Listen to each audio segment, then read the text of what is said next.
وەختتان و خێر خەڵکە کوردەوار و میدوارم لە هەرکوێ هەن ساخ و سەلامەت بن. قەتعەن جێگەیەک لە ئەم گۆی زەمینە نادۆزن و کە لە ژێرە ئێژغاڵ و داگیرکاریە مەحسوڵاتە دنیای مۆدێرن و پۆست مۆدێرنە ئەمڕۆ نەوێت. قەتعەن لە ژێرە نۆرمەکان و دەسەڵاتە سیاسی، ئابووری، ئیجتیماعیە نظام سڵتەیە جەهانی نەوێت. قەتعەن جامعەیەک مەجموعەیە بەشەری تەقریبەن لە دنیای ئەمڕۆ نادۆزنەوە کە لە ژێرە حەجمێ جیهانی بوون گلۆبالیزەیشن قەراری نەگرتوێت و ئاشنا نەوێ بە ئتفاقاتێک کە ئەمڕۆ لە خیابانەکانە واشنگتۆن و پاریس و لەندەن و کوێرە دیەکەی خۆیان ئەکەفێ. قەتعەن ئەمڕۆ و لەم لەحزا کە ئێمە لەگەڵ یەکتریا گفتوگۆ ئەەکەین بستێ لە خاک و تاکێک لە ئینسان ئەم سەرڕووی زەمینە نەماگە کە مەسائلێ تحت ناوە مەسائلە دنیای جەدید و مەحسوڵاتە دنیای جەدیدی نەدیبێ و بەکاریان نەهێنێ. چۆنە کەسێک ئاخرین کەرەستەکانی مەسرەفی تەکنۆلۆژیکیە دنیا بەکارتێرێت، بەڵام لە سەیرە تەحوڵاتێک لە دنیا تێ ئەپەڕێت، لێی بە دوورە، لێی نائاگاهە و لێی کەمتەرخەمە. گشتمان ئەزانین بە گوێرەی تەمەنێک کە بردگمانە سەبەرەوە عمرێک کە تەیمان کردگە ژیان مەیلی بە ئاشوبە و تۆ ئەگەر ماڵێکت بوێت و لەم ماڵە زندگی نەکەی و دەرگاکەی دابخەی و تیا ژیان نەکەی و بڕۆی دوای 5 ساڵ 2 ساڵ بیتۆ ماڵەکە هەرچی کە وەسایلە تازەی تیاوێت تەپوتۆز گرتگیسی، ماڵەکە پڕبووگە لە تۆڕە جاڵجاڵۆکە و کەکڵەمێشان و پڕبووگە لە قۆلانچە و مشک و خولاسە تۆزێکی مەرگ نیشتگە بەسەر ماڵەکەوە. ماڵێک کە زندگی تیا نەکریاوێ و دائیمەن دەسە بە دەمیۆنەوێت تەمیزی نەکەی دەسی پێیانێری بەرەو نابودی ئەڕوا. ئەگەر تۆ گیایەکە لە ماڵێکا بوێ گوڵدانێکە بوێت، ئەگەر ئاوی نەدەی وەچی نەکەی قەڵەمی نەدەی نەیوەڕیتۆ کود نەکەیتە پای ئەم گوڵە پەژمردە ئەوێ دوای مدەتێک، ئەگەر نەیخەیتە بەرە خوار پەژمردە ئەوێ دوای مدەتێ لەبەی نەچێ. ڕەوابەتە ئینسانیتان ئەگەر بەدەمە یەکتریۆنەون هاتو چۆی یەکتری نەکەن، پشتە یەکتری نەخورێنن، لە مەراسماتە یەکتریا بەشداری نەکەن، لە شین و خەمە یەکتریانەون، لە دەرد و سەختی یەکتریانەون، لە خۆشی و ترشیە یەکتریانەون، ڕەوابەتە ئینسانیەک نامێنێت. قەومایەتی، دۆستایەتی، ڕەفیقایەتی نامێنێت. ئەگەر لە ژیانە هاوسەریتان دائیمەن فکر نەکەن کە هاوسەرەکەتان ئینسانێکە، ئینسانێکی تر بە تەربیەتێکی تر لە خانەوادەیەکی تر، کە ئەم ڕەوابەتە ئەزدەواجە احتیاجی هەست بە پتەوکردن، بە پێداچوونەوە، بە تەمیزکردن، بە ئارایشکردنی، بە حەمامکردنی. تەبیعەتەن ئەم ڕابەتە لە جێگەیەکە تەواوەوێت. بە تایبەتی لە ژیانە ئەمڕۆژە بە تەمامە تەهدیدانێکە لە ژیانە زندگیە شاری ئەمڕۆژیە تووشی ئەوی. بەم دەسە ئەوە دنیای کۆرۆناس، دوکانەکان تەعتیلن، ئێمە ناتوانین بڕۆینە ئارایشگا، بەرەبەرە شکڵە تارزان نەگرین، چون کەسێک نییە سەرمان کۆتاکات و قژمان مرەتەب بکە. تۆ دائیمەن دەبێت دەست بە قژتۆ بێ، دائیمەن نەبێت تێخێکە بە دەستەوە بێت ئەنکاردە دەم و چاو خۆت بکەیت تا لە هەر کونایەک تۆ لوتی ئەموویەک نێتە دەرەوە، لە کونالوتۆ، لەسەرە لوتۆ، لە بنەگوێتۆ، لە لای ملتۆ، تۆ دائیمەن ئێشی دەست بە خۆتۆ بێت تا مناسب بوویت، تا مناسبە ئەم دەقیقە و ئەم سانیە بوویت. حوزەی حیاتە ئیجتیماعیە ئینسانەکان، جامعە، وڵات، سەرزەمین، فەرهەنگ پێویستی بەوە هەست و دائیمەن دەسە پێیوەوێت، دائیمەن عەیبەکانی، نەقسەکانی، ئیرادەکانی بگرن. کەمتر کەسێک لە ئێوەمانان هەس لە توول ڕۆژە تەماشای ئاینە نەکات، دیگەرانی نەکا بە ئاوێنەی خۆی تا عیبەکانی بوێنێت، تا ئیرادەکانی بوێنێت، تا ئیراداتێک کە تیتە ناوی زندگیەکەی بیوێنێت. ساعتێک دقایقێک لە توول ڕۆژە بەکارەکانی ڕۆژمەڕەی خۆی بیر بکاتەوە، لەکوێ خاسی کرد، لەکوێ خراوی کرد، لەکوێ کارە دروستێکی کرد، لەکوێ کارە غەڵەتێکی کرد، لەکوێ هەڵسوکەوتی نامناسب بوو، لەکوێ هەڵسوکەوتی دروست بوو. ئەگەر وا نەکات ڕوو لە کاولی ئەنێت، ڕوو لە نابوودی ئەنێت، وەڕوو لە وێرانی ئەنێت. ئەگەر لە جامعەی ئێمە شتێ بە ناو جامعە شکڵی نەگرت، جامعە نەما، پەیوەندە قەدیمیەکان لە بین چوون و ئێمە تەبدیل بووین بە مەس پاپولیشن، تەبدیل بووین بە مێگەل منفەرد، بێ پەیوەندە ئیجتیماعی، بێ هیچ هەستە و ڕابطەیە کە بە ئێمە بەیەکەوە بلکێنێت، بەڵکو ئینسانهایەکی منفەرد لە ناو مەجموعەیەکی گەورەی ئینسانیە خەریکی تاوەکو تەریا بێ پەیوەندی زندگی ئەەکەین. سەرمان نییە، مەجمەعێکمان نییە کە بەیان گەرە زوانە ئێمەوێت دفاعکە، بیپارێزێ، وەچیکە، دەسی پیاوێرێ، فەرهەنگمان، محیتە زندگی شاریمان، ئەفکارە عمومیە جامعەمان. ئەگەر نەوێت ئەم جامعە نامێنێ، کاول ئەوێ لە بین ئەچێ. ئینسانەکانی دڵتەنگەون، تاکوتەریا ئەون، ئینسانەکانی لە زندگی ئینسانی دوورەوە ئەکەونەوە. ئەمانە بۆ ئێوە قابلە دەرکە، تەبیعەتەن قابلە دەرکە، تەبیعەتەن ئەگەر لەحزەیە دانیشن، سانیە دانیشن، فکری لەسەر بکەنەوە قابلە دەرکە. ئەو جار تۆ ئەوێنیت مەسائلێکە لە دنیای ئەمڕۆ مەطرەحەوێت، هەر کامە و بۆ ئەم ئارایشکردنە ئیشێ دروست بووێت، وەکو ڕۆژنامە، وەکو میدیای ئازاد، وەکو ڕۆمان، وەکو ئەدەبیات، وەکو کۆڕ و کۆبوونەوە، وەکو سمینار، وەکو هەبوونە کەمیونیتی، وەکو هەموو هەبوونە ئیجتیماعات، وەکو هەبوونە سنف، سندیکا. تەمامە ئەمانە بۆ خاتری ئەمە بووگە لە بڕهەیەکە لەم زندگی ئینسانیە تۆ بتوانیت، یا بیرۆکەی ئەوەڵیەکەی وابووگە کە تۆ بتوانیت بە نەوعی حزورێک لەم مەجموعە ئینسانیە کە پێ ئێژن جامعە، پێ ئێژن مەجموعەیە ئینسانی حزورت بوێت، دەسە بوێت تا دەسی پیاوێری. یەکێک لە دەلایلێ کە ئێمە لە سەرزەمینە خۆمانە هاوار ئەەکەین کە ئێمە دەسەڵاتمان بۆ خۆمان گەرەکە و گەرەکمانە ئیرادەی خۆمان بەسەر ئەم جامعە دیاربێت لە تەمامی حوزەکانە زندگیە. ئێمە ئێرادەمان بەسەر چۆنیەتیە ژیانە ئیجتیماعیمان لە ناوە شارا بوێت، نۆرم و ئەخلاقیات بوێت. ئێمە مەترەحیکەین چی خاسە، چی خراوە، دەستمان تیا بوێت. بەڵام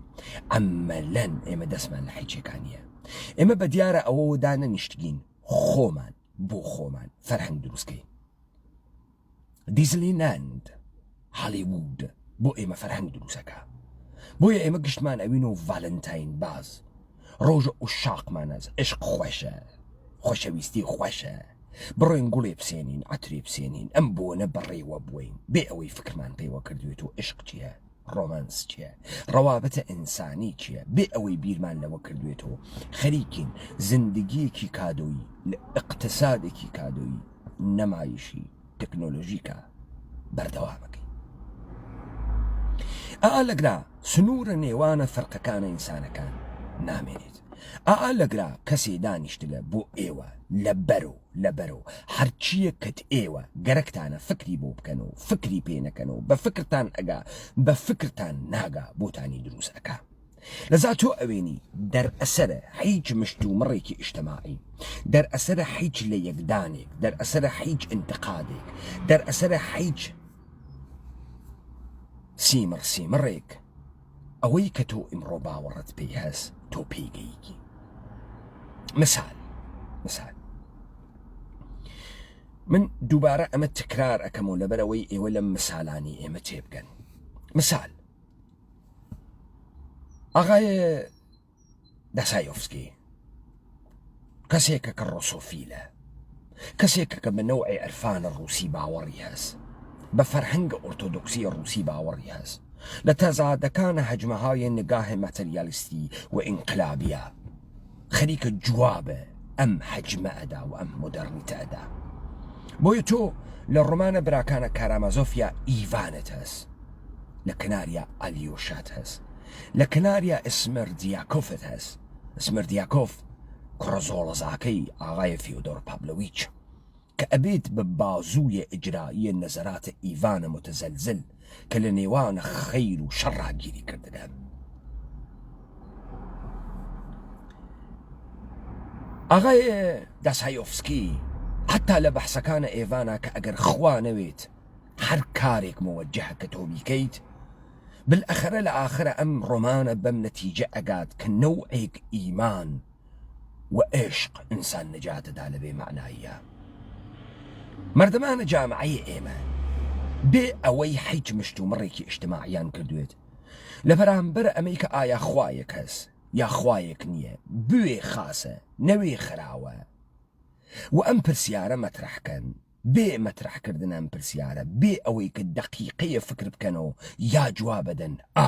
یا جوابەدەن نا، کە ئەکسەریەتە ئێمەمانان بەتایبەتی ئەوانەی کە لە عومرە منان و بەرەو خواردتران لە پڕێکە لە شەوێکە بەم نەتیجە گەیگن کە نا، بێ ئەوەی هیچ ئستدلالێکیان کردوێت، هیچ مشت و مڕێکیان کردوێت، بێ ئەوەی کە ڕوویان لە هەرچی شتە کردوێت. بۆیە تۆ ئەوێنی کابرا بەم ناکەوتکێسی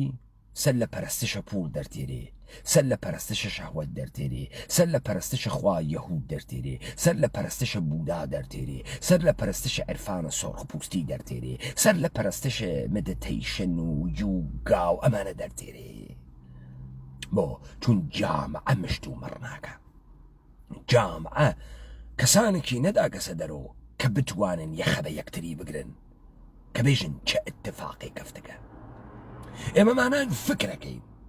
هەرکە لەولاوە ئەقڵی هەسوو ئەتوانێ قسە بکە و قسە ئەکا وەلی ئەوەی تکراری ئەەکەینەوە مەحسوڵاتە زەهنیە خۆمان نییە، لە شەکێکەوە کە کردگمانە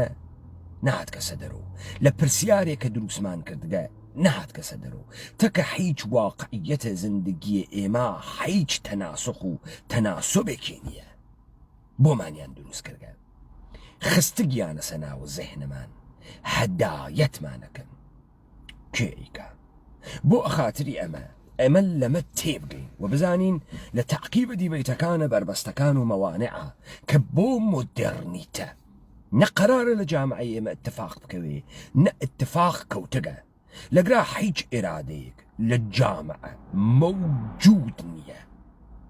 هیچی مەوجود نییە. معلوم نییە جامعە کیس، معلوم نییە تۆ وەختی ئێژی کورد کیس،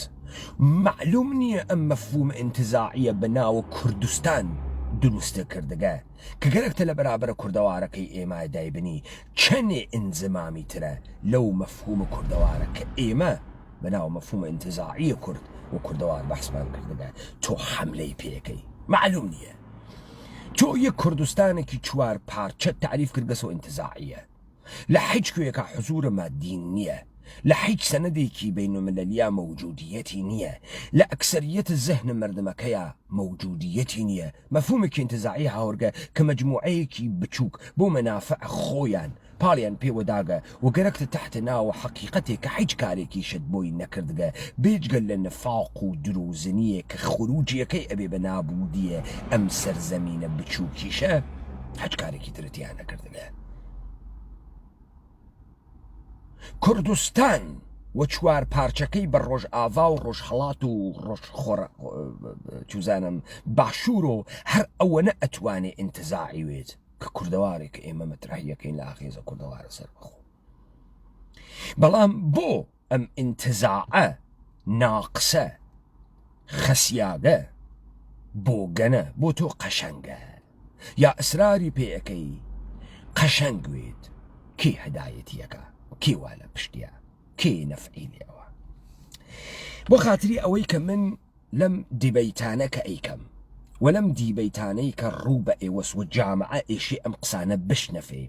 ئەم دیبەیتە بشنەفێ تەک خۆیان مشت و مڕ بکە بڕواتە ناوە فکر مەسائلێک کە تا ئیستە نەیدیگەوە لەبەر پێیە بووگە بیداتە بەرە پرسیار ئەو مشکڵەی کە ناتوانێ بێرێتێ سەری زوان، ئەو دەردەی کە ناتوانێ بێرێتێ سەری زوان، وەکو مناڵەیەک کە زوانی نەکردە بەسە زوانە ئێشوا لە وجودیا ئەگری و ئێشێ بگەڕی دەردەکەی بدۆزی تۆ زوان تا زوان پەیاکەژێ سرەمێشێ سکەمێشێ دڵەمێشێ برسیمە گوێمێشێ تا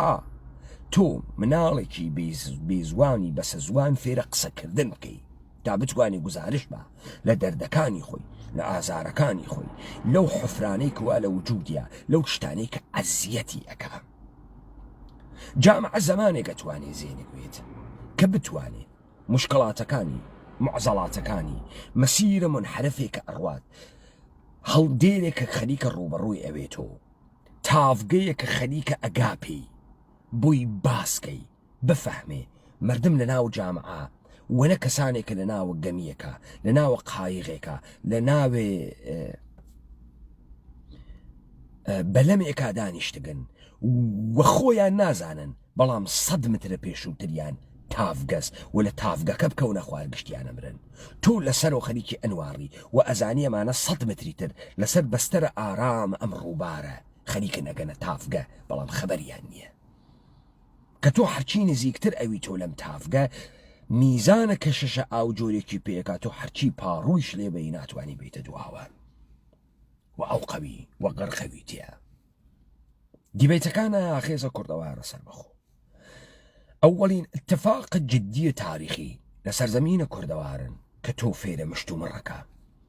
تا تۆ بفەهمی فەرهەنگ شتێنی هەروە لە خۆی و بڕواتە بەرەو. زندگی اجتماعی شتێنی هەروە لە خۆی و بوتیان داڕشتوێت و تۆ هیچ نەقشێکت نەوێت. ئەمەی کە تۆ فکرەکەی بە تەنهایی ناتوانی ڕۆڵێ بگری و بەرامبەر بە ئەم حەجمەی جەهانیە بگری تۆ اشتباعەکەی چون ئەم حەجمەی جەهانیە لە ذهن تۆ کەسانی وەکو تۆ ئەترافیانە تۆ کەسوکارە تۆ خەریکە تەولید و باس تەولی دەوێت بەرهەم تێ تۆ بەرهەم هاوریاگە و تۆ دائما لە تکرارە ئەم کەلەماتەی کە هالیوود دیزنیلند واشنگتن پۆست ڤۆیس ئۆف ئەمریکا BBC کاناڵەکانە ئێران کاناڵە ماهوارەییەکان کاناڵەکانە حەلیمە کوردستان بۆچی دروست ئەکەن لە تکراری ئەمە نەزمێکە ئەوانە گەرەکیانە ئەی سەپێنی بەسەر ئێمە خو خسڵەتێک ئێمە گەرەکمانە تێمانە دروستی ئەەکەی ئەوێ تۆ عادەت و باش ماوەیەک ئێمە فکرەکەین بە مڵکیەتە خۆمان دەراتکە و خۆمان بە ئەمە گەیگین. هەر بۆیە من ئەمڕۆ سعیەکەم بێم وەڕەوەندێ بەحس بکەم کە تۆ چۆن ئەنواڕیتە جامعەی خۆت حیاتە خۆت مەبانیە تەحلیلەکانە لەکوێتێت لەکوێ ئەزانیت ئەوەی کە ئەبزارە قودرەتی واوە دەسۆ ئەوەی کە خەریکە جامعەیە ئێمە شکڵ و ڕیخت و قەوارە پێەدا کێس هەدەفی چییە وەگەرەکێ بەرەو کوێ بڕوە. لە دێبێتەکانە پێشووترەوە وتم مەفاهیم کەلەمات دەنگ بەرزترن لە مستەنەدات لە بەڵگە.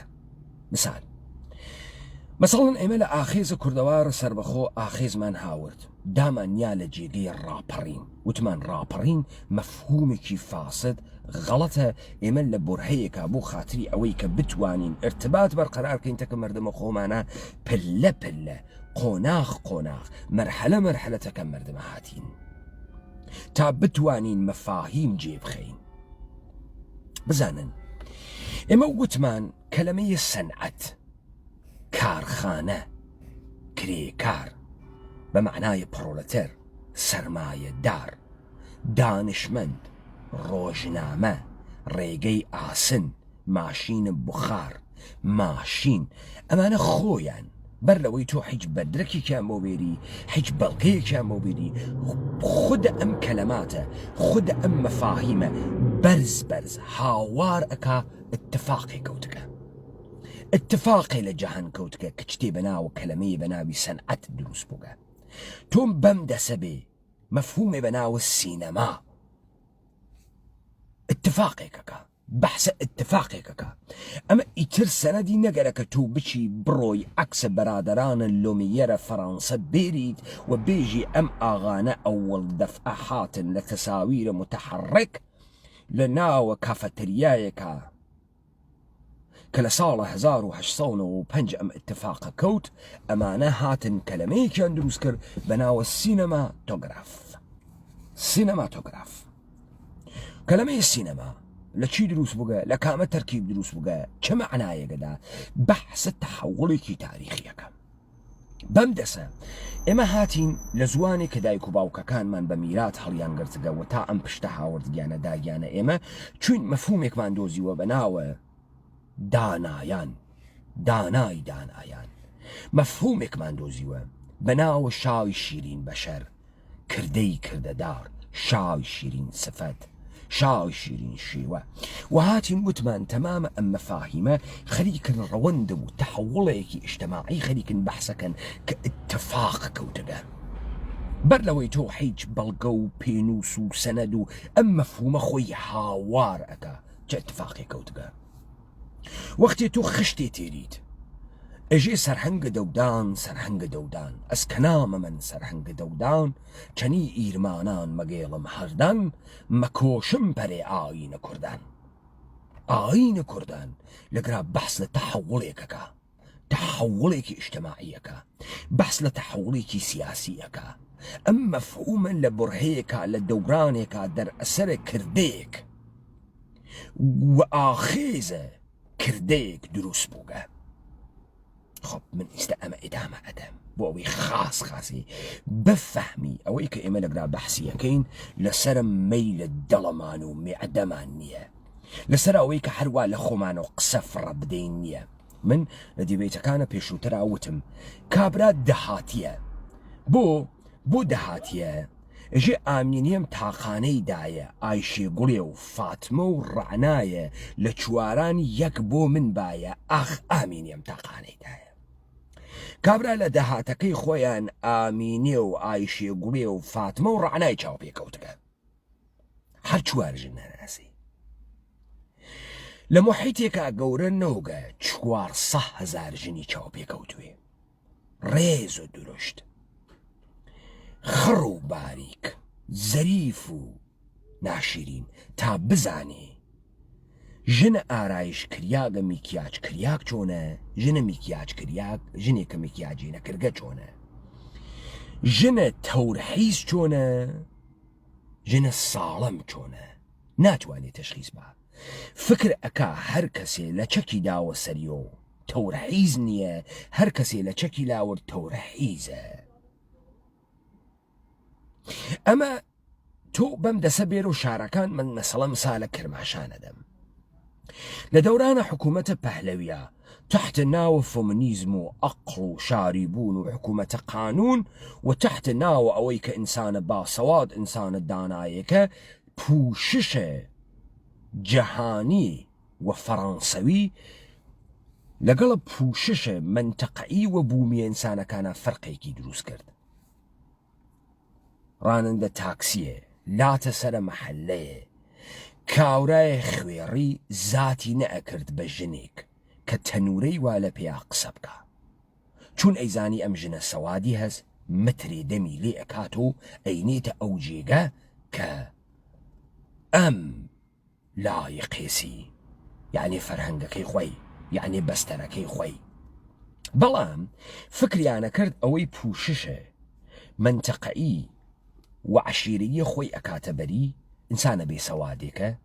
لەگەڵ بێسەوادیە لە بەرامبەر دانێ شاریە تەسلیم ئەوێت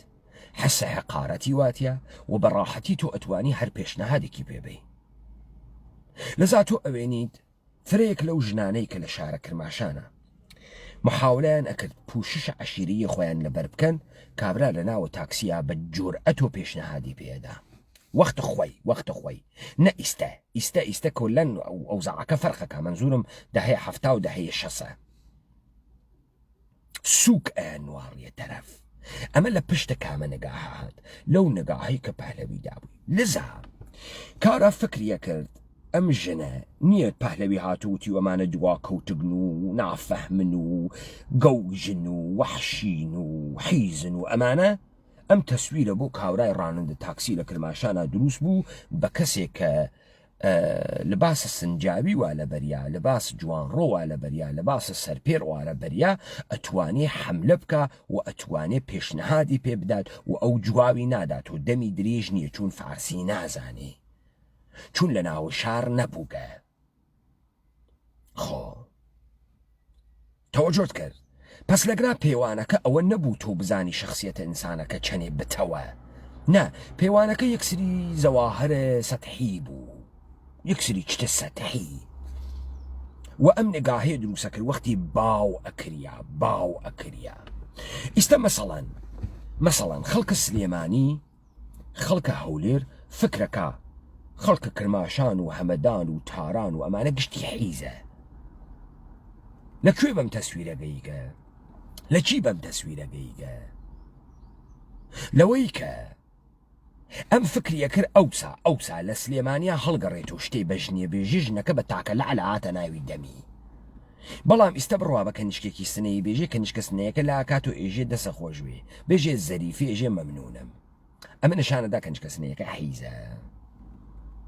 وا فکرەکاتەوە چون ناکەوێتە بەرە شەڕە چەقۆ و 75 لێ نادەن کونکونیکەن ئەم ئەتوانێت لە خۆی و هەروە لە خۆی شو قسە بکە تەوەجۆکەن خب من ئەم مەباحسمە کەوت گەرەکمە ئێوە بە شتێ بگەینم کاورا فکرەکە هەر کەسێک کە ئەتوانێ مۆبایلەکەی دابنێ قسە بکە قسە ئەکا و فکرەکە هەر کەسی ئەتوانێ بێژێ ئەمە جاشە و ئەمە پاسدارە و جمهوری ئیسلامی خراوە و دەوڵەتی تورکیە خراوە و ئیتر ئەمە هەروە خراوە لە خۆی وە خراوە دلیلی نەگەرەکە و مەدرەکی نەگەرەکە و تەحلیلی نەگەرەکە و نەیگەرەکە پرسیاریشی نەگەرەکە هەروە لە خۆ توانی حەلە هەر توڕەهاتێ بێژی مەسا ئێمە هەروە لە خۆمانەوە توانین بێژین حزبی دموکرات دەستکردە دەوڵەتە ئێرانیە هەروە لە خۆمان دەرسوێتێکەمە زیاتر لە 50 دیبەیتمان لەسەر حزب دموکرات کردەکە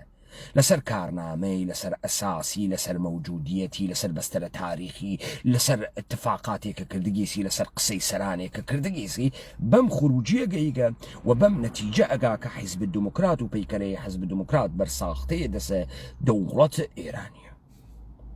کۆرپۆرەیشنە ئێرانیە تەوەجۆ ئەفەرموو خب بۆ خاتری ئەوەی کە ئەم مەسائلە بکەم و یه زمان ئێمە وتمان کارێکی ئێمە یەکین کارە دە دەوڵەتە ئۆسای داسانەکە ئەزانێ کارە دە دەوڵەتە بزانە ئێوە شتانێکتان ئەس تەحتە ناوە جامعە شناسی ڕەوان شناسی مردم شناسی تحتە ناوە تاریخ تحتە ناوە جغرافیای سیاسی تحتە ناوە فەلسەفەی سیاسی تحت ناوە فەلسەفەی ئەخلاق جامعەوە دەوڵەتێکە گەرەکی ڕیختە جامعەیە دەربێرێت و کۆرپۆرەیشنی لە تەمامی ئەم کەرەستانە ئەستفادەکە ئاخێزە کوردەوارە سەربەخۆ بە تەنهایی تەمامە ئەو داڕەمانەی کە ئەوان کردگیانە مەجبورە لە ناوی تەمامی حەوزەکانە تەرکیا بەرخۆردکە ئەمە کارە یەک جەریان نییە کاری یەک نەفەریش نییە و ئەو کارەی کە ئێمە ئەیکەین بمعنای واقعی خرق عادەتکردنە و بمعنای واقعی مێرەکڵە یا ئەو شتێکەوە پێژن معجزە کارە دە دەوڵەتە وەلێ ئەمەی کە تۆ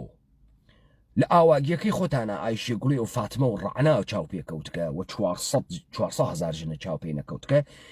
بەو معنا نییە تۆ ئەوەی کە ئەی فەهمی دەرمۆردە ژن دروسە نه تۆ تۆرحیزی لە 4 نەفەرا دیگە لە 400,000 نەفەر مردمە و ژنا بەرخۆردە نەکردگە تا بزانی کامە ژن دروسە کامە ژن نادروسە کامە ڕەفتار محبەتە کامە ڕەفتار دوژمنایەتیە کامە ڕەفتار بۆرەکردنە کامە ڕەفتار محبەتە شخصیت و کاراکتەرەکەس کاورا ژنێکی چاو پێ نەکەوت کە پێ بکەنیەوە دەمیوە جواوە سڵامەکەیشی بات و ئەدەبی بوێ و ئەزانێتەر کە جواوی سڵامێدا تۆ حیزە ئەمە داهاتیە ئەمەسان داهاتیەکە تۆ وەختی مەجالسە جۆرا و جۆر نەگەڕیاوی کۆڕە ڕۆشن فکری نەچوویت مەجلسە ڕەجالە سیاسیدا نەنیشتویت لە پایە ئاخرین مەتود و تەحوڵاتە دنیادا نەنیشتویت تەبیعەتەن بەرداشتێکە هەست بەرداشتە ئایشێ گوڵێ و فاتمە و ڕاناس بەرداشتە دەهاتەکەی خۆتان و دایکت و پورت و میمکت و دیێت و ئەوانەسە بەرداشتە ئەوانەسە نە جەهانێکی گەورە.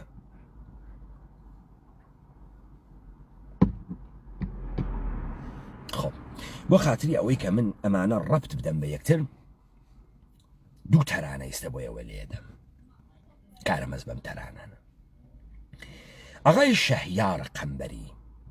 کە ئەکسەریەتە ئێوە نایناسن، ئێوە موعین ئەناسن، داریوش ئەناسن، گوگوش ئەناسن، مطمئنم ئەیناسن، شەکیلا ئەناسن، ئەیناسن. تۆ مەکەیە عشقی و من عاشق ڕوو بە قبلەتەم گشتان معجبینی خەریکن بۆی بمرن، بەڵام مطمئنم شەهیار قەمبەری ناناسن، نازانن شەهریارە یا شەهیارە، نایناسن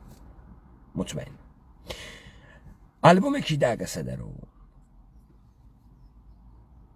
بەناوە سینە موت، ئالبۆمە سینە موت. من لە ئەوەڵە وتم کەلەمات و مەفاهیم خۆی جەریانێک بەحسەکە. سینەموت یەدیشە فارسی نییە، عەرەبیش نییە، تورکیش نییە،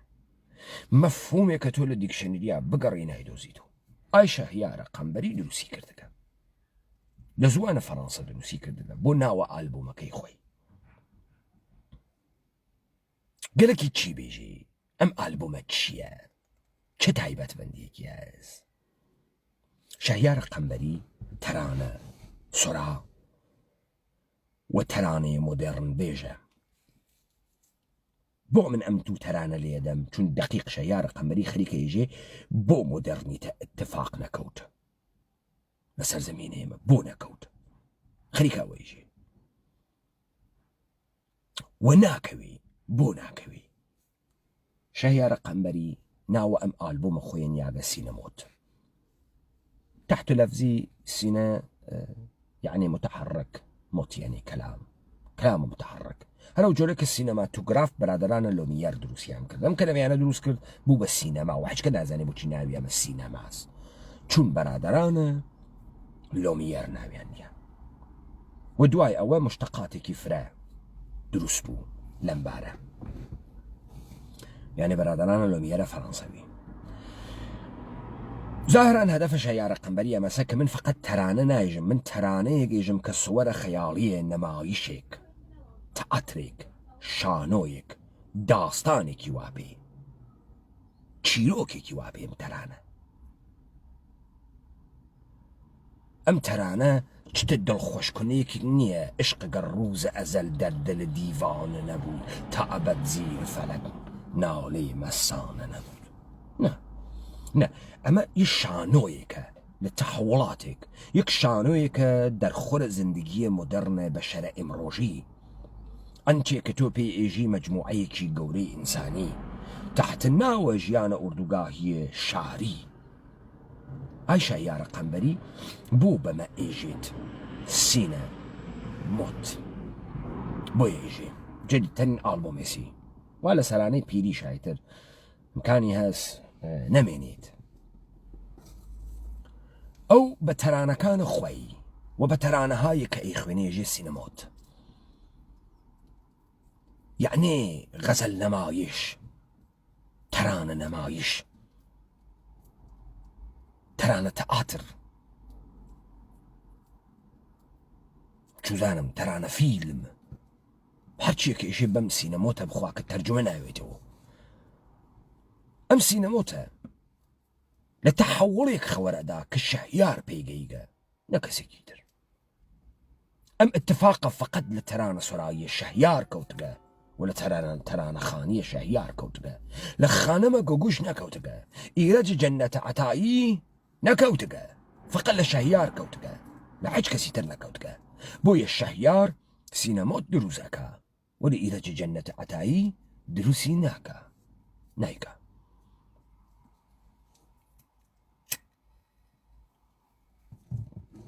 من دوو تراک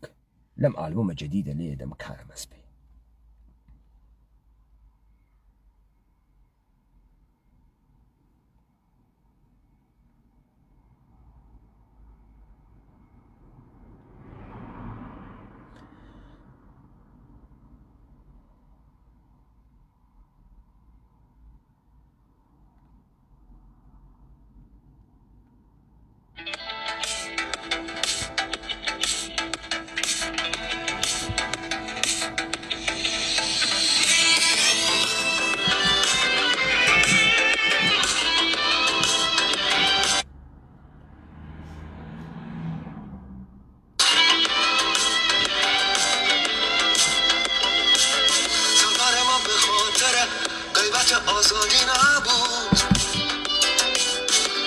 ببخشن ئەمە تەرانەی دووەم بوو کە من نەشێت دوای ئەوە لێم بدایە با تەرانەی ئەوڵێ کە گەرەکمە گوێ بدەن گوێ بدەن.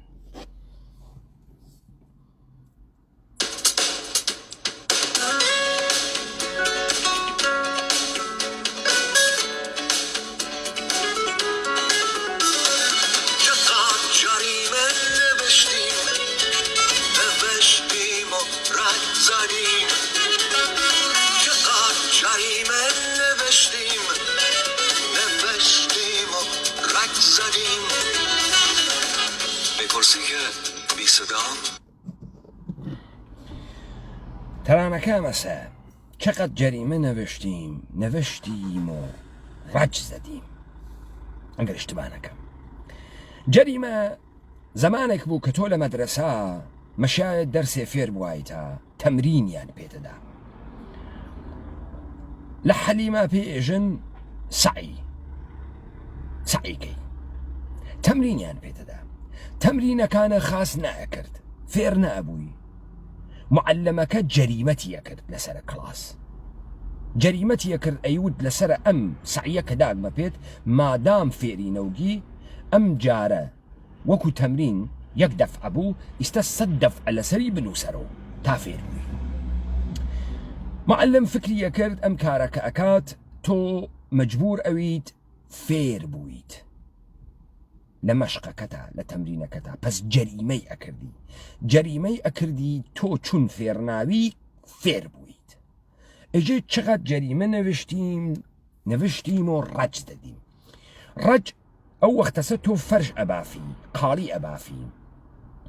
هەر گرەیەک لێ ئەدەی کە ئەی کوتی تۆ گرەیەکە ئەکوتی تۆ بڕواتە جێ ڕەجێک دروست ئەەکەی تا لە ئاخر و تابلۆی فەرش دەربێت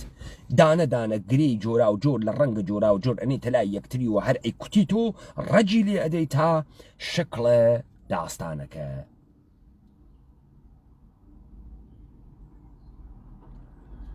دروستەکە. پس شەهریار لەگرا خەریکە لە ڕەوەندە تاریخی قسەکە ڕەج زەدیم جەریمە نەوشتیم منزوری مردمانە سەرزەمینە ئێمەس. ئیستا تۆ بە زوانە خۆی بێژە مردمە ئێرانە بە زوانە ئاخێزە کوردەوارە سەر بە خۆ بێژە مردمە کوردەوارە ژێرتەسە کۆرپۆرەیشنە جوولەکەی ئانووسی ئێرانیە منزوری وانەسە چەنە جەریمە مانووسا. ئیستا ڕەوەندە تاریخیە لە جەریمەکان بەحسەکە تەمرینەکان چ بوون کە جەریمەمان کرد جەریمە کریان لەسەری و ئێمە بەکوێ گەین لەم جەریمە. میپرسی که بی صدام میگم که نه تنها انگار به فکر دیروز پریروز و پس فردا زندگی در دیزنیلند لبخند پشت لبخند. ئەپرسی بە دەنگ بەرز مێژم نا تەنیا زندگی در دیزنیلند لبخند. خب طبیعتا خەریکە شانۆیەکە گەڕێ لە تەرانە. دیزنیلند مەکانێکە لە ئیاڵەتە متحدەی ئەمریکا مەکانێکە کە بۆ ئینتەرتەینمنت دروست بوو بۆ ئینتەرتەینمنت و شخصیەتهای کارتۆنیەکی دروست کرد کە مەشهور بوو بەشە سەرگەرمی بوو شێوەیەکی نەمایشی لە ڕیخدانە بە جامعەیەکە کە خەریکە تێت لە ئینتەرتەینمنتە. هەروە کە دوای ئەم اتفاقاتی هالیوود و ئەوانە بوو کە مەکتەبە فرانکفۆرت هات مەسەلەیەکی حد مەترح کرد. بزانن ئەم مەقولە کە ناوی سینەماس لە فەڕەنسە لەدایک بوو. ئایزنشتاین ڕووسی لە 1916 تەحوڵە گەورەی تەدوینی تیا کرد. لە ئوروپای ئینقلابی ئەوایل لە قەڕنە 20ەمە سینەمایەک دروست بوو کە هالیوود و ئەمریکا قاپی دزی و بردی غوو لە هالیوودی پێ دروست کرد. نظامە سوڵتەی جەهانی بۆ ڕەجدان و شکڵدانە جەوامع و ماندەگاربوون خۆیان. لەگرا تۆ دیزنیلەند دەوێنیت ئەووەڵین مەجموعەیە منسەجەمە گەورەی سەرگەرمی ئینترتەیمنت ئەوەی کە لێو دووە مەکتەبە فرانکفۆرت لە ئینسانە تەکساحەتیە دروستکریاگە لە ژێرە دەسە ئینحساراتە دەوڵەتیە بەحسی کرد کە خروجیەکەی گەیی بە گەیدۆبۆر و جامعەی نەمایش ڕەوەندە تەحوڵاتە ئینقلابیە ڕادیکاڵەکانە ئوروپا لە تەحوڵاتێکا کە نظامە سەرمایەداریە ئینحسارگەرە دەوڵەتی وە کۆرپرەیتیە ئەمریکا ئوروپای غەربی خەریکە قەپەکە بەسەرم دنیا پس لەگرا شەهیارە قەمبەری ڕەجێکیدا بەحسە سینەماەکە بەحسە تەئاترەکە چون خۆی لە خانەوادەی تەئاتر تێ کوڕ حەمیدە قەمبەریە خۆی ئەڕواتە ناو بەشە تەرانە موسیقی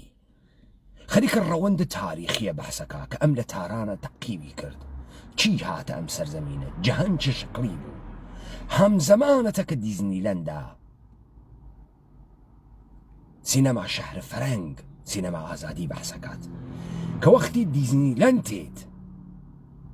سینەما شەهرە فەرەنگیش تێت تەوەجۆ بکە تۆ لە مقابڵە پازۆلینیە جەلالە مقدەمە بۆ دیت پازۆلینی شاعر نویسەندە سینەماکار و کارگەردان منتەقدە جەهانە سەرمایەداری منتەقدە تەلەڤیزیۆن و مەسمیدیایەکە گەرە کێسی گلۆبالیزەیشن فەرهەنگە جەهانیە دەستگاهە جودۆ کریستیانەتیە نظامە سڵتە تەزریق بکات بە تەمامە دنیا تەحمیلی بکە و زەهنیەتە ئینسانەکان بگۆڕێ پازۆلینی مخالفە ئەمە بوو مخالفە تەلەڤیزیۆن بوو مخالفە ئەم ڕەسانە بوو پازۆلینی یەکێ لە گەورەترین سینەماگەرانە جەهان کارگەردانانە جەهان پازۆلینیان کوشت 1975 ئاغای پازۆلینیان کوشت جەلالە مقدەم ئەمما کێ بوو جەلالە مقدەم لە مقابڵی دێ پازۆلینیە جزء کارمەندانە ئەوەریە کارگەردان نویسەندە نەمایشنامە نویس و بازیگەرە ئێرانی بوو کە هات بوو بە مەعاونە ڕئیسە ڕادیۆ تەلەڤیزیۆنە ملیە ئێران پازۆلینی لەکوێ جەلالە مقدەم لەکوێ نویسەندە شاعر کارگەردان نەمایشنامە نویس پازۆلینی مخالفە تەلەڤیزیۆن مخالفە فەرهەنگە جەهانیە نظامە کۆرپۆرەیتی لە کناریە جەلالە مقدەم معاونە ڕئیسە سدا و سیمایە ئێران دروست بوو ئەو بازیگەر بوو ئەم بازیگەر ئەو کارگەردان بوو ئەم کارگەردان بوو ئەو نویسەندە بوو شاعر بوو ئەمیش نویسەندە بوو و نەمایشنامە نویس بوو بەڵام ئەو لەکوێ ئەم لەکوێ دیزنیلەندیان کە دروست کرد سینەما شارە فەرەنگیان دروست کرد پازۆلینی هات لە ئوروپا جەلالە مقدەم هات بەداما بدە سینەما شەهرە قسە تئۆرێما پازۆلینی و جەلالە مقدەم هەردوو سەوار مینی بارون ریز و نەمنەم با باروژان هەمدەم یادم تو را فراموش جوجه کباب هاتم گویا باپان تناز جشن هنر شیراز پیتر بروک و بزار ڕۆیابازانە تەناز جەشنە هونەرە شیراز ڕەوەندێکە دەوڵەتە پەهلەوی بۆ مۆدەرنیزاسیۆنە کۆرپۆرەیشنە ئێرانی مەئمورە ئەنجامی بدات سەرزەمین ئێمە تەحتە ناوە ئێران و کۆرپۆرەیشنە ئێران نامگوزاری ئەکەن و لە زەمانە حەمەڕەزای پەهلەویە تەبدیلی ئەکەن بە شامپیۆن مۆڵە ئەمریکا لە منتەقا ئینتەرتەیمنتەکانە کۆپیە دیزنیلەند و هالیوود تێرە نەگرا جەشنە هونەرە شیراز جەشنە 2500 ساڵەی شاهنشاهی بێ ئەوەی تۆ هیچ گوزارێکە بە مۆدەرنیتە کردوێت بێ ئەوەی کە تۆ هیچ ڕۆحی لە مۆدەرنیتە دەریافت کردوێت خەریکە کاولە دەکا، مەسخ دەکا، مەدهۆشە دەکا. ئەم ئەتفاقانە لە جێگەیەکی تری دنیاوە مشت و مڕی وا لە شوێنە لەگرا تەزریقە پێەکە و خەریکە ئەم ڕەوەندە خەریکە لە تو لە تاریخە دروستبوونە ئەم شتەی تەحتەناوە سینەما، تەحتەناوە تەئاتر، بەشە هۆنەر، ئەنچێ کە ئێشەیە لە مۆدەرنیتە ئەتفاق کەوتوێت بەڕەسیەکە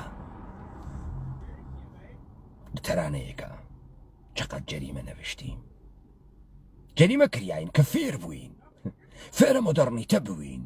ولی بەرعەکس بوو سێدامەدا. ضیافت اختلاف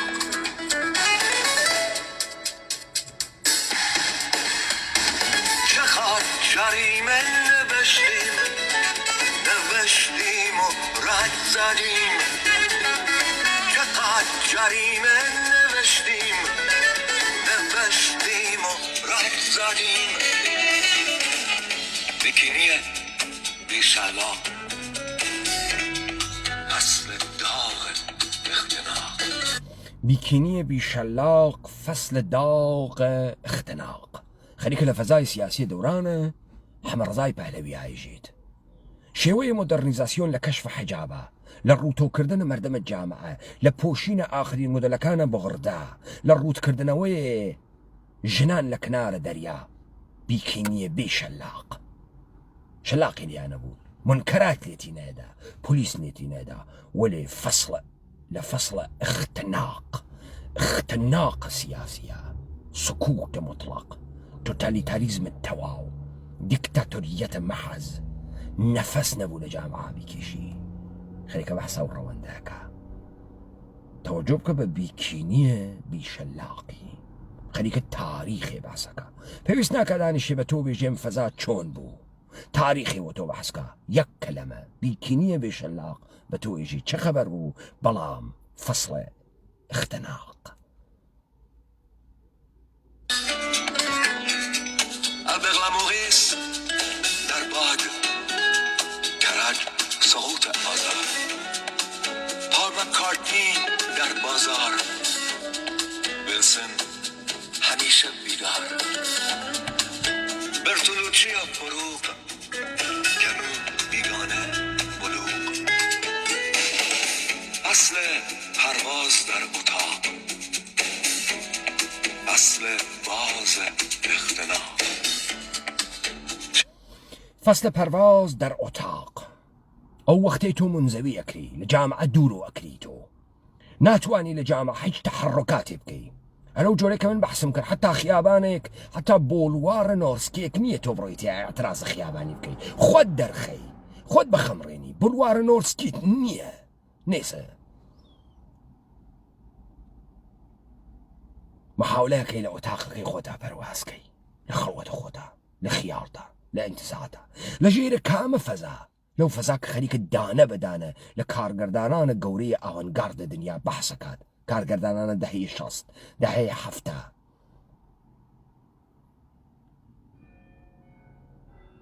لە بەرگمنە سوئدیوە تا کابرایە ئینگلیسیوە، ڕەوەندێک لە ئینقلابێک لە ئەدەبیاتە، ئینقلابێک لە سینەما، ڕەوەندێک کە گەید و بۆرەکان تێرێتە دەرەوە، ڕەوەندێک کە پازۆلینیەکان تێرێتە دەرەوە، مشت و مڕێک کە جەوامەعە ئوروپایە غەربی ئەیکەن لە مبارزاتە خۆیانە لە مقابڵە بە سڵاح نظام سڵتە و ئەم هژمۆنی گەورەی نظام سڵتە. بەڵام لە کناریە اختناقێکی گەورە حاکمە. ئێمە خەریکین جەریمە ئەنووسین کە مۆدەرنەوە بووینەوە، وەلی مۆدەرنەوە ناوینەوە، اتفاقە مۆدەرنیتە ناکەوی خەریکە ئێژێتی. اختناق نازی چه بازی دلبازی، مرور اینمار برگمن، سونات پاییز زن، هر شب شبکه دو، جهان مال من و تو. توجهكي لم اتفاقاتاني كخليك الأوروبا أكوي والرواندا كساني كخليك كوبيب كان لم رواندا ونظام السلطية كخليك بري بي أجري ومنحرف يكا رسالة السينما، رسالة أدبيات، رسالة الشعر، رسالة قشتي خليك منحرفك وبصورة انترتينمنت داري تريد وبصورة انترتينمنت تري أروسك كانوا رقاصة كان أماني شل سرزمين إيما سرو كلان بياويت سينما شعر فرانك لجشن هنر الشيراز لجلال مقدم بياويت ادامه ادا شبهای شعر گوته ای بوته بوته بوته چقدر جریمه نوشتیم و رد زدیم چقدر جریمه نوشتیم و رد زدیم اصل سرد اختناق آپولو درس پر شلاق شریک های تی پارتی ادای آرتی بارتی فوتوکوپی های بعد بنی صدر فوتوکوپی های بعد بنی صدر 100% شلاق آپولون بله خیلی ادامه ادا فوتوکوپی های بعد بنی صدر 100% اما خليك انقلابك وكون انقلاب دانشجويان باريس انقلابك خروج كيوتو بني صدر خروج كيوتو جمهوري اسلامي خمینی سانسورچی نابینا هنر فقط نسل ما چقدر جریمه دادیم تا محسن دموکرات شد از قوم بکن کات شد چقدر جریمه دادیم تا محسن دموکرات شد محسن مخمل باف از بن تا کات شد خب محسن بسیجی محسن سینمای دفاع مقدس محسن پایین شهری محسن سینمای جمهوری اسلامی ناگهان لفیلم فلسفه عشق و سکسا درکفه ناگهان کاورای ریشبوگن یخ بسیاگ ریشکی اتاشی تاکسیدو اکاتبری لسر فرش قرمزه جهش نواره کنه چقدر جریمه دادیم تا محسن مخمل باف دموکرات ادبیات یزیدی حسینی بیرید لجنبش صوز 88 بچك بسيجي محسن مخمل باف خب خليك للروكشك لاتفاقاتك لسرزمين ايمن نكفت بازوليني جلال مقدم برغمان اي محسن مخمل باف دواي امقشت التمرينه كتو بيكي بيوتو مودرن خروجيت بيوتو محسن مخمل باف ادامه هذا تا محسن از فلسفه از عشق و از سکس بگه در سینما رکس بگه تا تاکسیدو بپوشه سهراب خاموشه تا محمود اتمی شه جلاد خس و خاشاک شه دشمن من توپاک شه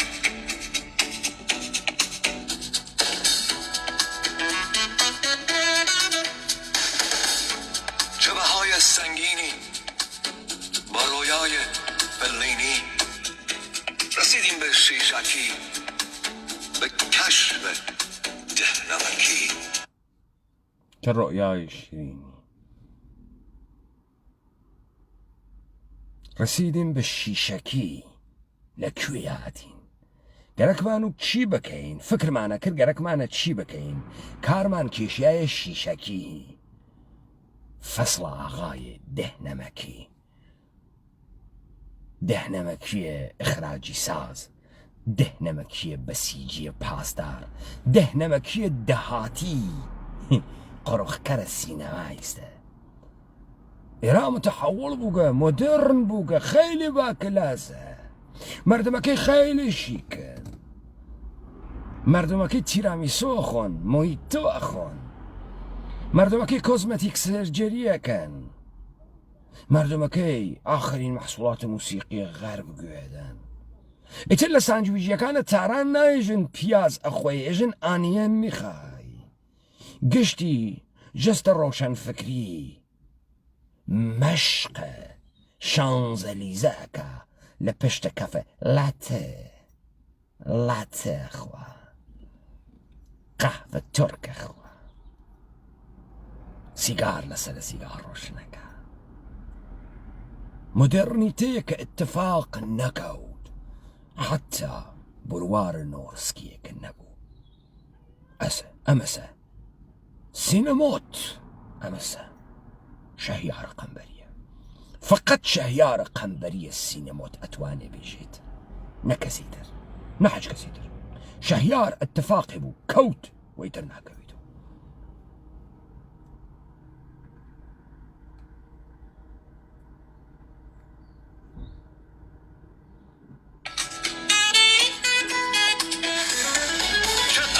جریمه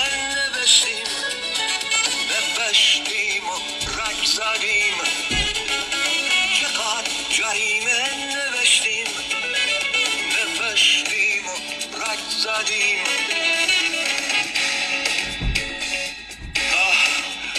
آقا اجازه هست بالا بیاریم خب ئەم کەسێک کە هەر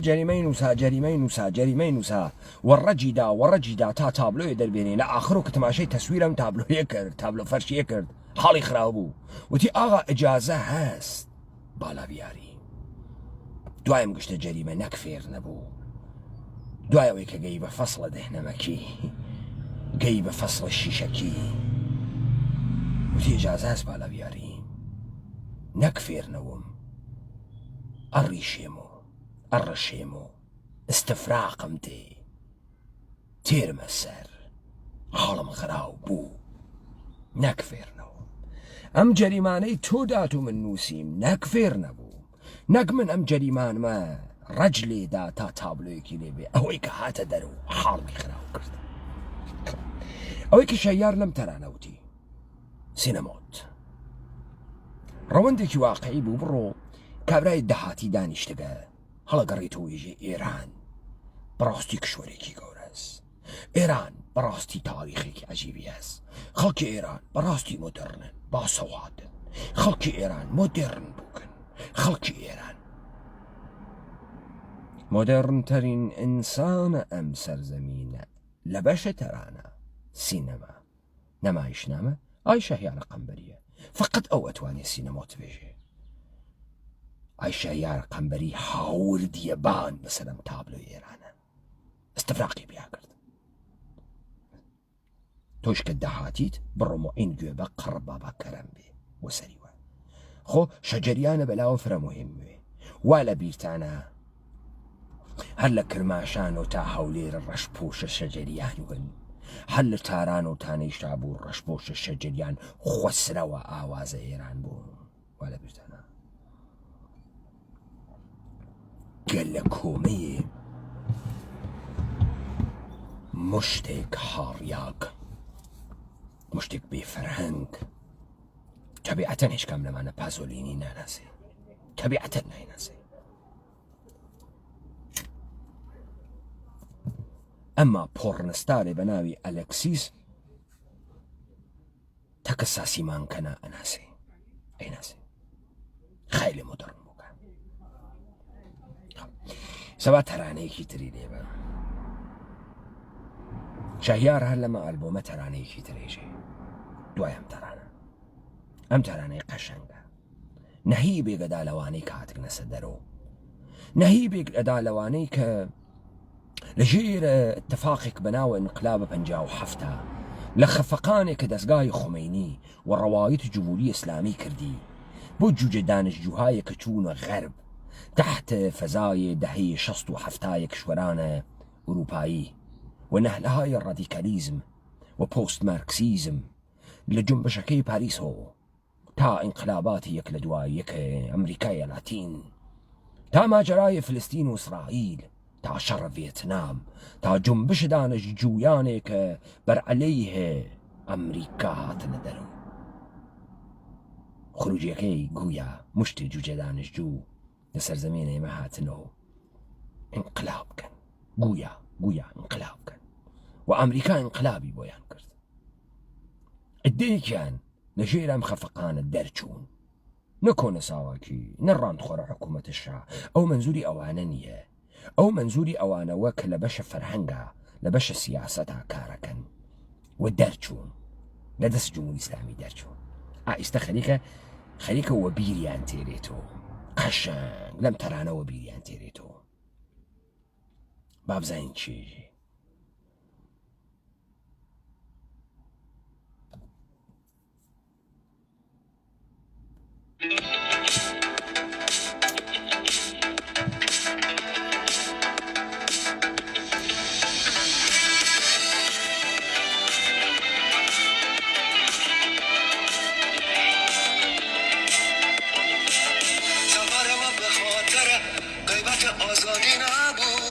سەفەرە ما بە خاترە غیبەتە ئازادی نەبوود.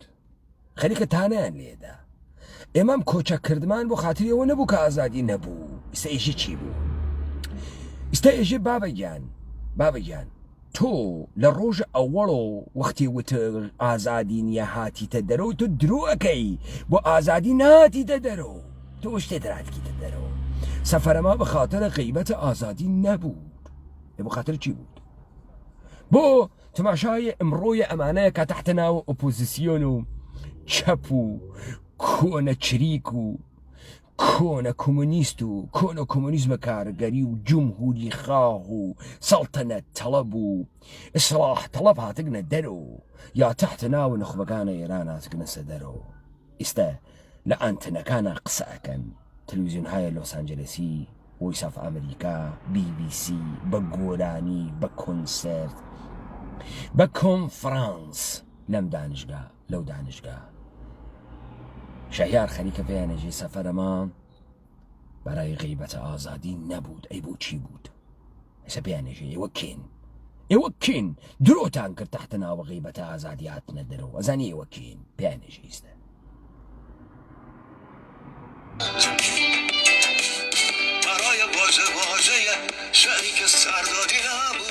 برای واژه شعری که سردادی نبود. سفر تو با غیبت آزادی نبود، برای سردادن واژه شعری که سردادی نبود. بۆ شعارانەی واوت نەبوو، بۆ بەرابەری نەبوو، بۆ عداڵەت نەبوو، بۆ ئازادی نەبوو، بۆ خەلاقیەت نەبوو، بۆ ئیرادەی خۆت نەبوو. هەی بۆ چی بوو؟ ئایسری شعارە داخەتم بوو بۆی کە خومەینی هات ئەمریکا بۆتی هاورد. سەرێ بۆ خاتری چی بوو؟ هاتیتە دەرەوە ئیدعات کردو بە دەستیانەوە دەرچوو گیت و سەیژە بۆ خاتری چی بوو؟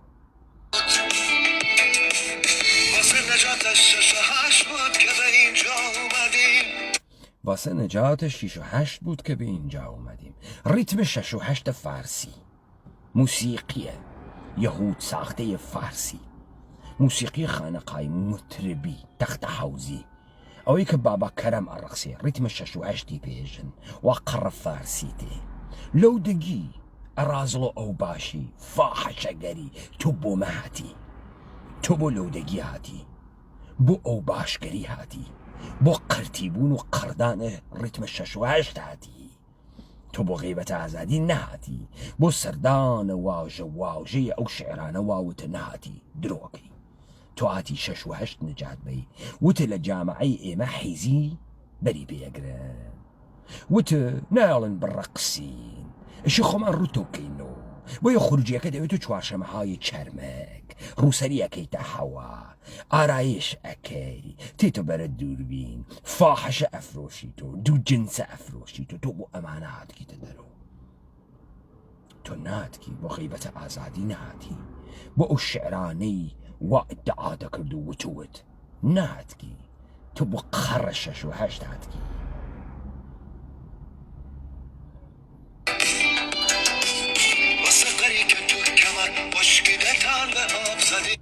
واسه قیری که تو کمر خشکیده تنواب زدی بۆ خاتری ئەو قڕ و عەدا و ئەتوارە بوو کە لە کەمەرتا وشک بوو نەدەتوانی بڕژێنی دا لە دەریاکانە بڕی هاتیتە دەر و بڕەقسی بۆیە وەختێک ستریپتیزەرە ئیتالیایی فاحەشەیە ستریپتیزەرە ئیتالیایی کە خۆی ڕوتۆ ستریپتیز ڕەقسە پۆڕنە ژنێک لە کڵاپهای ستریپتیزە تێڕووتەوەوێتەوە تیکە لباسەکەی ستیەنەکەی شۆرتەکەی دەرتێرێ و بەڕووتی لە بەردەمەم پیاگانە چێت و ئەڕوات و ڕەقسە ستریپتیزە کالەقەی میلەیەکە لەو دووە ئەم ژنە تەوبەی کرد لە فاحەشەگەری ئەم خانمە ئیتالیاییە من لە دیبەیتەکانە ترا وتگمە ئەزانن وەختێ تەوبەی کرد لەسەر دەسە پاپای ڤاتیکانە چی کرد ئەم دەفعە بۆ ڤاتیکان ئەڕەقسی بە لەباسە ڕاهبە ئەڕەقسی تەوبەی فاحەشەیە ستریپتیزی ڕەقسە تەوبەیە تۆ هەر فاحەشەوی لە ڕۆژاوەڵە دەفعەیە ڕووتۆ ئەویتۆ ئەڕەقسی ئەم دەفعە ئەیکەیتە بەر و ئەڕەقسی تۆ ڕەقاسی تو فاحشەی تو خوفروشی تو بیکەرامەتی تو نەزانی ئازادی چییە تو ئازادی ناوگەڵتە فقط قڕ و عەدا و ئەتوارێکە کتی تو ئینسان وارەی ئینسان نەمای ڕەقسە تەوبەیی ئەەکەی شەیار خەریکە مێژی بۆ خاتر ئێمە داو لە دەریا پەدەر سووقتە بۆیە ئەم فەزاحەتە سەم جامعە هیچ وەخت اتفاق ناکەفێ مۆدەڕنیتە ناکەفێ ئەمە شەهیاریژی تیا وەشیکەکانە ئێرانە نەتۆی دەهاتی بڕۆی حەقیرێ لە بەرامبەر دانەی تارانی ئەساسە حەقارەت بکەی لەمە شیکتر نییەیتر لە تارانن لە شەهیارە قەمبەری کە فەڕانسەوی فکرەکە فەڕانسەوی ئەڕواتە ڕێوە فەڕانسەی خواردەگە ئەسڵەن دەرکی کردگە نە ئەدا و ئەتواری بێ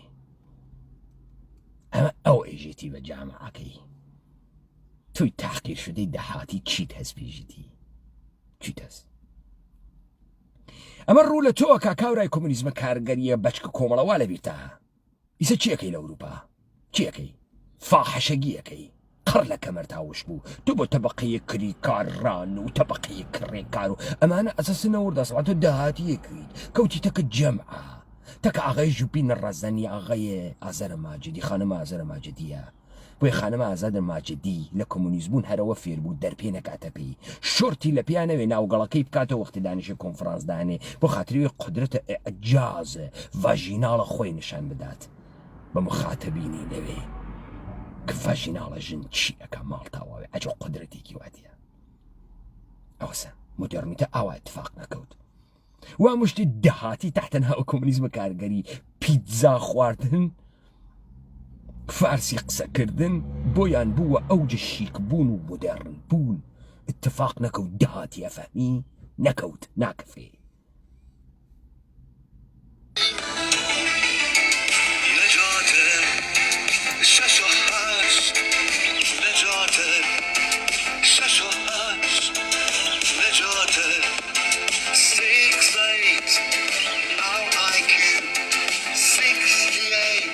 نجاتە 68 our IQ 68 تانەیان لێوەشێنی نجاتە 68 ئێوە بۆ ڕزگارکردنە 68 هاتن 68 و ئینگلیسی ئەوێتەوە 68 لێو دووە هەرم 68 ئەچەسپێنێتە قەیەک ئەوێتەوە 68 زەری بە IQ و ئێوەس یعنی تقریبا وانە حەدە مەیمونە IQ-تان هۆشتان هات کەسە خوارۆ وانا حد ميمونة هيستيتر 68 زريبة هوشيتان 68 البته يجي اور يعني ايمة خوشي بيوادا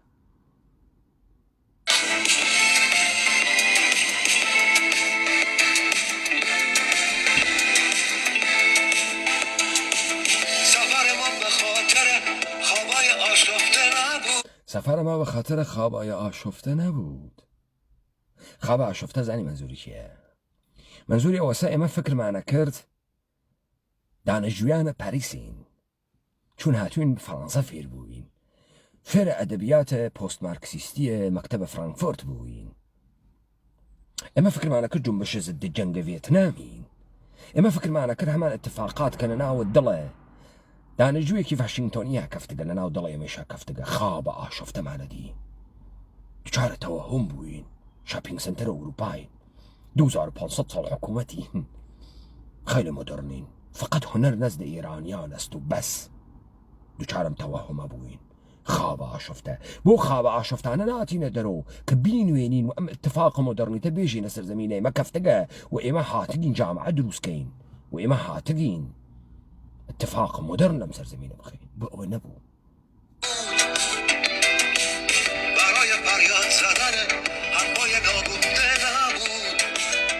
برای فریاد زدن حرفای ناگفته نبود. ئێمە نهاتینە دەرەوە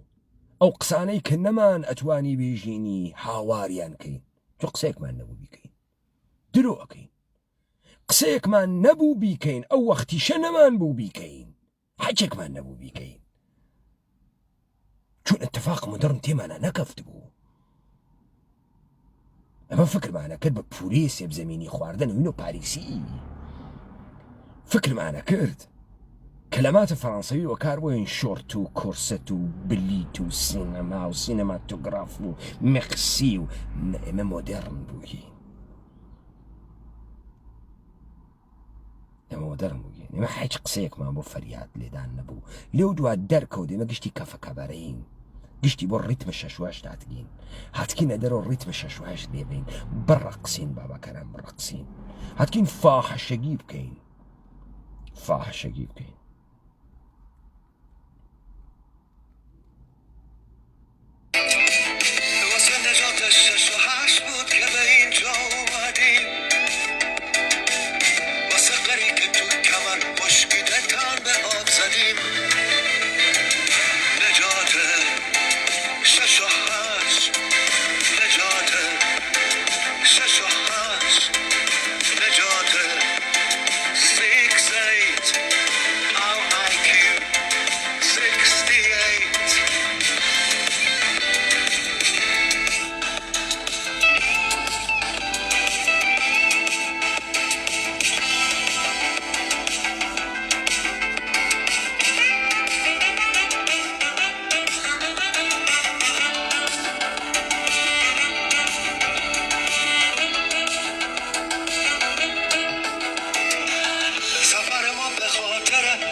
سفر ما به خاطر شوق رها شدن نبود.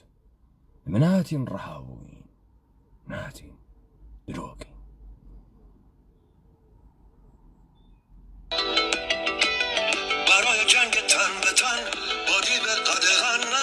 برای جنگ تن به تن با دیو قدغن نبود. سفر ما برای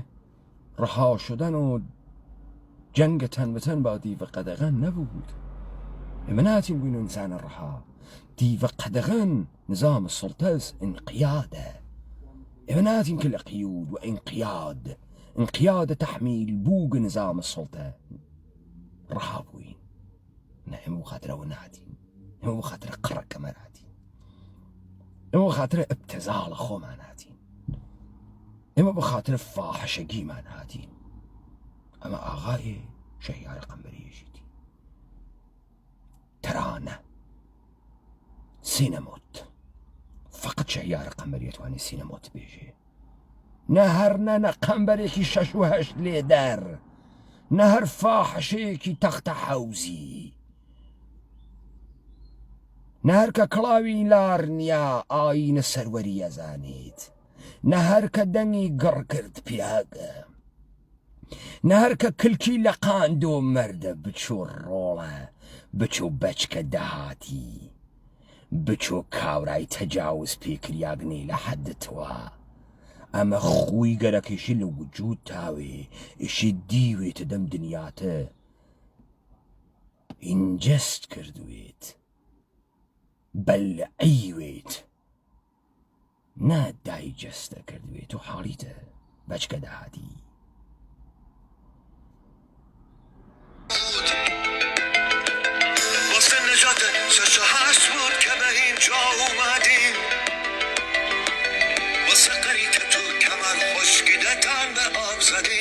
واسه نجات 6 و 8 بود که به اینجا اومدی؟ واسه قری که تو کمر خشک شده به تن به آب زدی؟ ایوا وانا نه گود واپی کاورای کمونیزم و کارگری، گود واپی بچک دموکراتی، بچک کومالی، تخمه پیکاکایی، گود واپی کاورای دهاتی. تو بفاحشگيات كي تدرو نقصيك تسفريادي بدي نرحايك وشوينيا أقريت أو خوا شفتك تو ديكتا رولا بهترين نمودي الاسبرسو خواردن و سلايسي بيتزا خواردن ابو تو در كفتك حاليتا بويا استسر در تيريت لا دهن مكي بويا سر در تيريت لم خزع بلاتك ترحيكي وبحسيكي تو هلا روجي أولي شو بازولينيت نبو جلال مقدمته حاليد بو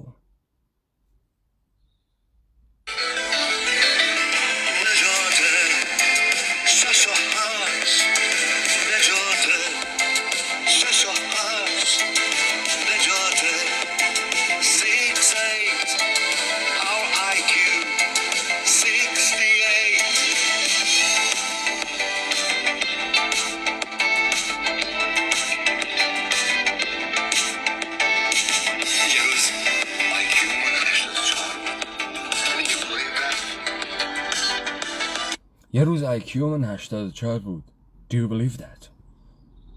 یه روزی که من IQ من هنوز 84. باور کن؟ من که باور نکم و پیکنین نیجی. Do you believe that? تو باور که یک زمان شاوتی ایمه IQ مردم کمان مینی حد واسطی 84. فکر نکن. 68 هلا اولیشو 68 هلا اولیشو 68.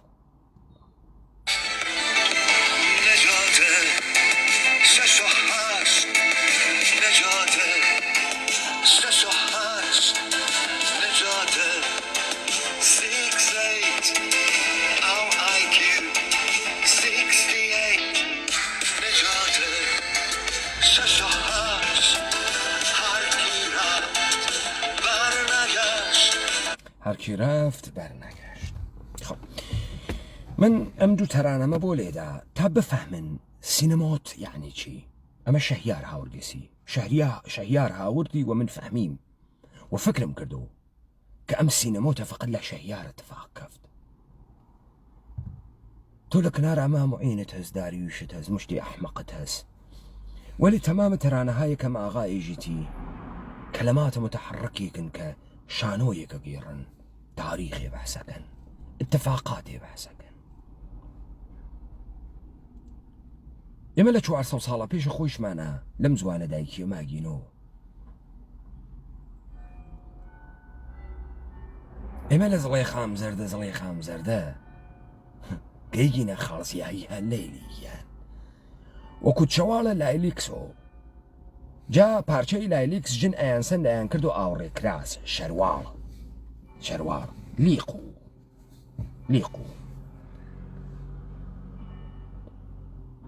توجوكي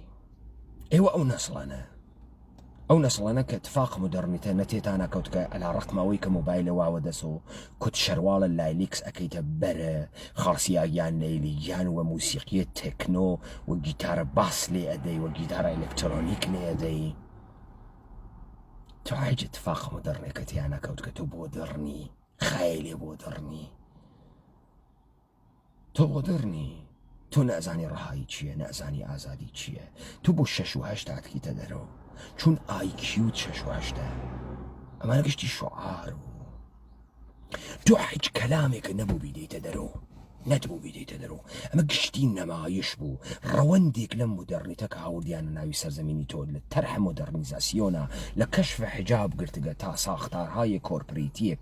كتحتنا ومؤسسات حكومتي هاوريام سرزمينتو گشتی كوبي بو كوبي كثيفة وكو بني سادر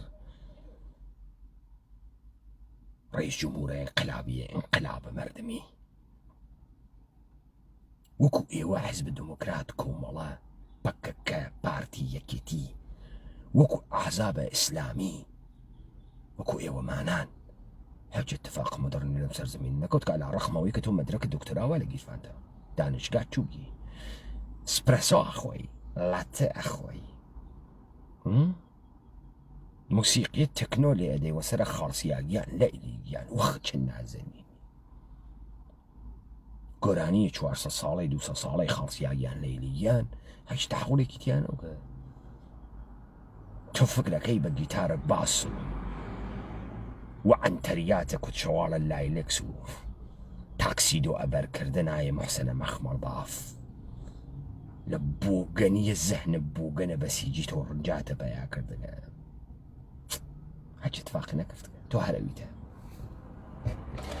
تۆ لە ویشیانە درۆت کرد لە میشیانە درۆکەی تۆ هەرزەیەکی 6 و 8 جەمیلە ڕەقاسی متر بە تەختە حەوزیت کاکەسیایی هیچێکی ترنی پازۆلینی ئیمکانی نییە لە تۆ پازۆلینی بێتە دەرەوە ئازادێک بخۆڵقێت کە دانەی وەکو پازۆلینی بیری لەسەر بکاتۆ لە ئەوج شۆهرەت و قودرەت و نظامە سوڵتەباری بیکوژێ تۆ بە هیچ کام لەمانە نهاتکیتی تۆ حەیچێ فێر ناوکی تۆ هیچ دەرکێکە نەکردگە تۆ بە لاردانیشتن و سیگارە بەرگەلا لێونیان و سپرەسۆ خواردن ناوی تۆ پاریسی نە تامە سپرەسۆ توانی بکەی نە بۆی فەلسەفە دەربێری لە کافەکانە پاریسە بۆی ڕادیکالیزم نایێتە دەرەوە سیتوەنیستەکان نایێتە دەرەوە گەیدوبۆر لە تۆ نایێتە دەرەوە تۆ هیچ تعریفێکە لە خۆت نییە